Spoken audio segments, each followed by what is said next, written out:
Good evening students. यदि आप channel पर नए हैं तो चैनल को सब्सक्राइब करें। आज हम इस वीडियो में ईश्वर का गणित क्या होता है इसके विषय में जानेंगे। ईश्वर किस प्रकार अपने गणित को बैठाता है। हम कोई अच्छे कर्म करते हैं या बुरे कर्म करते हैं तो ईश्वर उस कर्मों का हिसाब, उसका गणित किस प्रकार लगाता है, यह हम इस वीडियो में जानेंगे। तो बने रहें इस वीडियो तक, लास्ट तक। एक बार दो व्यक्ति एक मंदिर के पास बैठे गपशप कर रहे थे। वहाँ अंधेरा छा रहा था और बादल मंडरा रहे थे। थोड़ी देर में वहाँ एक आदमी आया और वो भी उन दोनों के साथ बैठकर गपशप करने लगा। कुछ देर बाद वो आदमी बोला, उसे बहुत भूख लग रही है।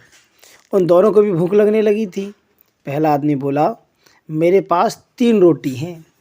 दूसरा बोला, मेरे पास 5 रोटी हैं।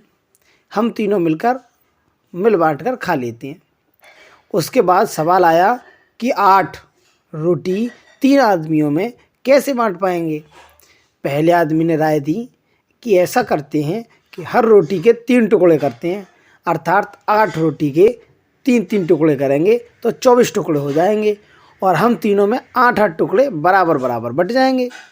तीनों को उसकी राय बहुत अच्छी लगी और 8 रोटी को 24 टुकड़ों में बांटकर प्रत्येक ने 8-8 रोटी के टुकड़े खाकर अपनी अपनी भूखों को शांत कर लिया और फिर बारिश के कारण मंदिर के प्रांगण में ही सो गए। सुबह उठने पर तीसरे आदमी ने उनके उपकार के लिए दोनों को धन्यवाद दिया और प्रेम से 8 रोटी के टुकड़ों के बदले दोनों को उपहार के स्वरूप 8 सोने की गिन्नी देकर अपने घर चला गया। अर्थात उसने 8 रोटी के जो टुकड़े लिए उसकी जगह उसने 8 सोने की गिन्नियाँ दे दी। उसके जाने के बाद दूसरे आदमी ने पहले आदमी से कहा, हम दोनों 4-4 गिन्नी बांट लेते हैं। पहला आदमी बोला, नहीं, मेरी 3 रोटी थी और तुम्हारी 5 रोटी थी। मैं 3 गिन्नी लूँगा, तुम्हें 5 गिन्नी रखनी होंगी। इस पर दोनों में बहस होने लगी। इसके बाद वे दोनों समाधान के लिए मंदिर के पुजारी के पास गए। उन्हें समस्या बताई और समाधान के लिए प्रार्थना की। पुजारी भी असमंजस में पड़ गया। दोनों एक दूसरे को ज़्यादा देने के लिए लड़ रहे हैं। पुजारी ने कहा, तुम लोग बराबर में पाठशाला में एक अध्यापक हैं गणित के, आप उनके पास जाओ और अपना हिसाब कराओ। वे लोग अध्यापक के पास पहुँचे। अब वो अध्यापक भगवान का परम भक्त था। तो उस अध्यापक से उन व्यक्तियों ने कहा कि हमारा हिसाब कराओ मास्टर साहब। तो मास्टर साहब ने कहा, ठीक है, मुझे कुछ सोचने का समय दो, मैं कल सवेरे जवाब दे पाऊँगा। अध्यापक को दिल में वैसे तो दूसरे आदमी की 3-5 की बात ठीक लग रही थी, पर फिर भी वह गहराई से सोचते सोचते गहरी नींद में सो गया। कुछ देर बाद उसके सपने में भगवान प्रकट हुए।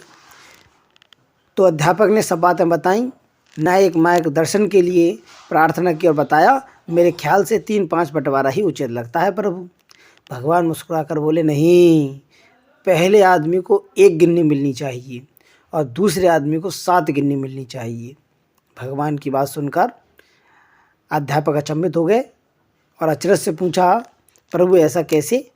भगवान फिर एक बार मुस्कुराए और बोले, इसमें कोई शंका नहीं, पहले आदमी ने अपनी 3 रोटी के 9 टुकड़े किए, परंतु उन 9 में से सिर्फ 1 बांटा, क्योंकि 8 टुकड़े उसने स्वयं खाए। उसका त्याग सिर्फ 1 रोटी के टुकड़े का था, इसलिए वो सिर्फ 1 गिन्नी का ही हकदार है। दूसरे आदमी ने अपनी 5 रोटी के 15 टुकड़े किए, जिसमें से उसने 8 टुकड़े खाए और 7 टुकड़े बांट दिए, इसलिए वो न्याय के अनुसार 7 गिन्नी का हकदार है। यही मेरा गणित है और यही मेरा न्याय है। ईश्वर की न्याय का सटीक विश्लेषण सुनकर अध्यापक नतमस्तक हो गए। इस कहानी का सार यही है कि हमारी वस्तु स्थिति को देखने की, समझने की दृष्टि और ईश्वर का दृष्टिकोण एकदम भिन्न है। हम ईश्वरीय न्याय लीला को जानने समझने में सर्वथा अज्ञानी हैं। हम अपने त्याग का गुणगान करते हैं, परंतु ईश्वर हमारे त्याग की तुलना हमारे सामर्थ्य और भोग तौर पर यथोचित निर्णय करते हैं। यह महत्वपूर्ण नहीं है कि हम कितने धन संपन्न हैं, महत्वपूर्ण यही है कि हमारे सेवा भाव कार्य में त्याग कितना है। राधे राधे। यदि आपको वीडियो अच्छी लगी हो तो लाइक करें, शेयर करें और यदि चैनल पर नए हैं तो सब्सक्राइब करें।